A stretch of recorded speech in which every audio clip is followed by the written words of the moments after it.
এটা তো principal Axis, কি লেন্স জানার দরকার।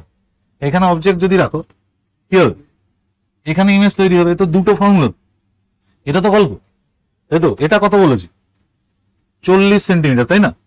কি বলেছি, 4 টাইমস ম্যাগনিফাইড ইমেজ তৈরি হয়েছে। 4 টাইমস ম্যাগনিফাইড মানে গল্পটা হলো এটা যদি এক্স হয়, এটা 4x আছে, এই তো, তাই না? আর কিছু বলা নেই তো, এটা তো গল্প।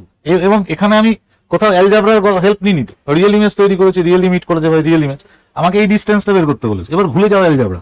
এটা এক্স হলে এটাও এক্স হবে তো। আচ্ছা, এটা এক্স, এটা যদি 40 হয়, এটা 4x হলে এটা 160 হবে।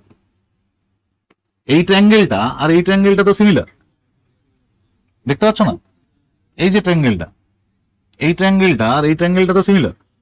তাহলে এটা এক্স, এটা 4x, তাহলে এটা 40 হলে এটা 160 হতে আপত্তি কি আছে, তাই না? ভুলে যাও। এই ট্রায়াঙ্গেল দুটো তো সিমিলার, এই যে ট্রায়াঙ্গেল দুটো পেয়েছো, এই ট্রায়াঙ্গেল দুটো তো সিমিলার। তাহলে এর বেসের রেশিও কত হবে, 1:4 হবে। তাহলে এই ডিস্টেন্স টুকুনি কত হবে, 160 ইন্টু 1/5, মানে কত, 32 সেন্টিমিটার। এটা কি অ্যাকচুয়ালি ফোকাল লেন্থ, এই লেন্সের ফোকাল লেন্থ 32 সেন্টিমিটার। জিওমেট্রিক্যালি বের করা।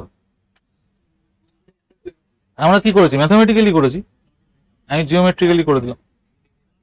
কেন এরপরে 30 কেন করছো, 160/5।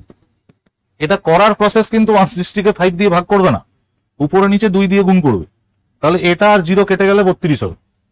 সবসময় পদ্ধতিগতভাবে যেন ভুল না হয়, স্ট্র্যাটেজি, প্রত্যেকটা স্টেপে স্ট্র্যাটেজি খাটাতে হবে, বোঝা গেল? এই যে এখানে কি লেন্স এঁকেছি জানি না, কি লেন্স এঁকেছি, শুধু জানি ভাই ফোকাস পজিটিভ সাইডে আছে, তাহলে শিওর কনভেক্স।